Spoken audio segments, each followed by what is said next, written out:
Facebook group. My name is Molly Holden. We're going to be talking about intelligent design, and I'm going to be covering two main points of that idea being irreducible complexity and also the Goldilocks principle.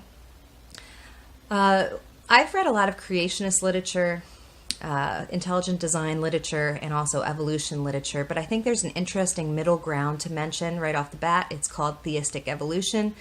And one of my favorite books when it comes to this topic is written by a professor of biology at Brown University named Kenneth Miller. And he professes to be a theistic evolutionist, which means that he is a Christian and he also is fine with the idea of evolution. So I think that's important because you often see Kenneth Miller debating the validity of intelligent design. And if you would want to read one of his books, I would highly recommend Finding Darwin's God. And if you would like to actually see a live debate with him and the main proponent of intelligent design, Behe, then you should Google The Great Debate and both of their last names. Maybe we can get a link to it. It's a great debate. It is almost 2 hours long. It's absolutely thrilling. So much good information.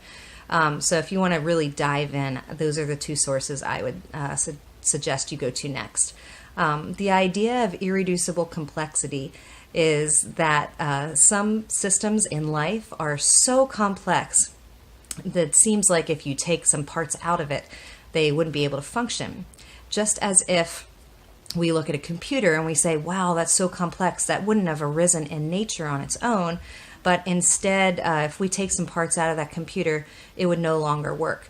A mousetrap is a low-tech example of this, and it's the one that Behe commonly uses in his book and in debates also. This mousetrap example says that the mousetrap can't function as a mousetrap unless it has all of its parts. You take one part out of the mousetrap, it doesn't work correctly anymore. It's broken.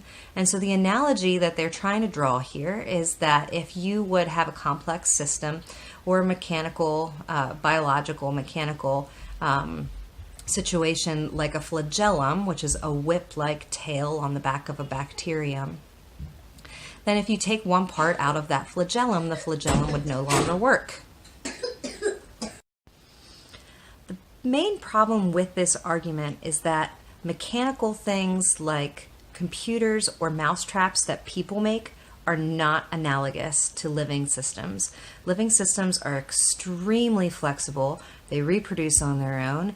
They have their own method of encoding information called DNA, and that DNA can be mutated. It can be changed by pressures in the environment. And it is a dynamic system.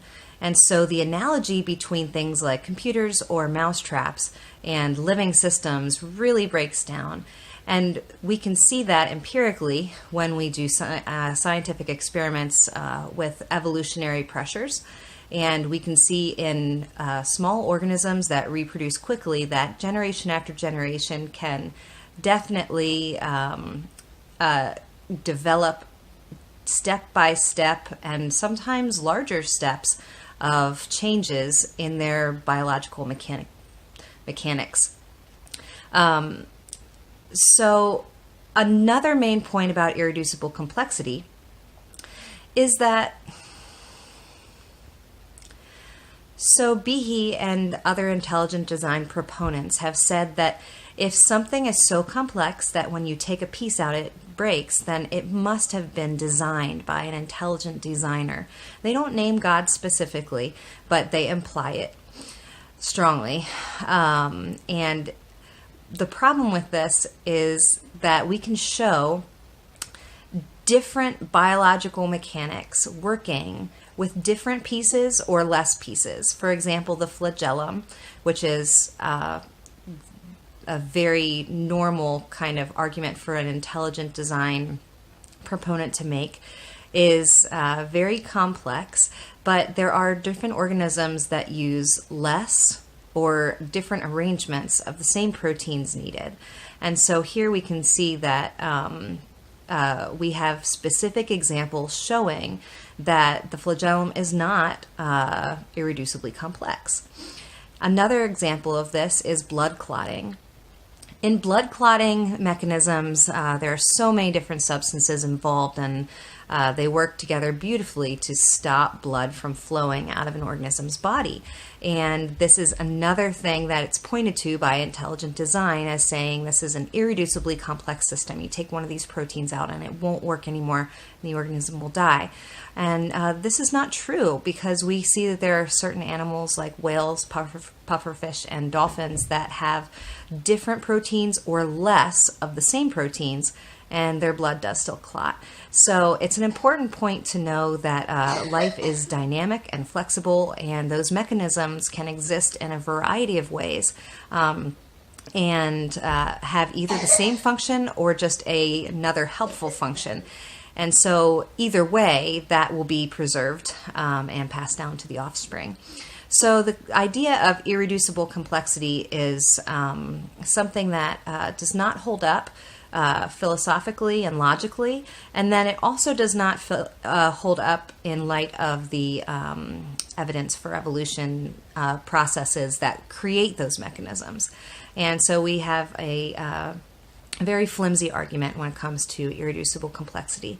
The second argument we are looking at is the Goldilocks principle, and there are several different zooms of this argument. If we zoom out to the galactic level, we can see that our world is sitting in an arm of the Milky Way galaxy, and we can see that it's a very hospitable place for us to be. The different forces, temperatures, and substances that are in this area of the galaxy make it a safer place for our planet to be. We can also take a look at the universal constant of gravity and see that if it would be higher or lower, it would drastically change the way nature works, and we would all die. The third part is zooming in to the molecular level, and again, the idea of things like blood clotting and some other molecular mechanisms that we talked about already, so complex and appear so fragile that it seems incredible, like the only way for life to be sustained is directly because of a creator. And despite my personal beliefs that that is true, scientifically, I don't think that can be proven. Sorry, got distracted by kids and all of a sudden it's a new day by the time I got back to this video. I was just briefly talking about the Goldilocks principle of how perfectly fine-tuned the universe seems, and how we need to be able to prove those claims scientifically with empirical evidence. And it would be extremely hard, if not impossible, to do so with these claims because of the lack of access to an area that does or does not have the influence of the creator in question, or ways to test different properties of gravity or different mechanisms than what we already see. The anthropic principle is usually employed here in this argument, and the anthropic principle pretty simply states that if the universe were not fine-tuned for life, then we simply wouldn't be around to be wondering about it in the first place. So of course the universe is fine-tuned for life because it produced us, and we are sustained by it, and so therefore we are sort of stuck in the system that we're wondering about, and therefore it's very hard to scientifically investigate it when you don't have alternative realities to have at your whim and disposal for experiments. So unfortunately that argument is not provable or falsifiable scientifically, and so while it may provide some insight to our lives, our faith-based lives, it doesn't provide a good line of reasoning for our scientific lives. But thank you so much for listening to these thoughts, and I am looking forward to the discussion this month.